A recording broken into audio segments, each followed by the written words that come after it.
সকালে তোমার ভালোবাসা ঠোঁট ছুঁয়ে যায়,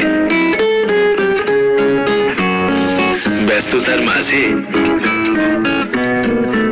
এক টুকরো হাসি ফুটিয়ে যায়।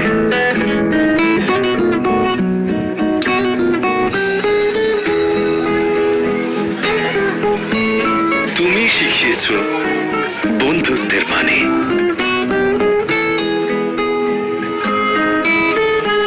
আর বন্ধুদের আড্ডায় থেকেছ সবার হাতে। কত রাত জেগে কাটিয়েছ আমার সাথে, আর কবে যে পরিবারের একজন হয়ে গেলে কে জানে। প্রতিদিন রয়েছ তুমি আমাদের মনে প্রাণে। আনমোল মারি বিস্কিট, বহু বছর ধরে সকলের জীবন জুড়ে।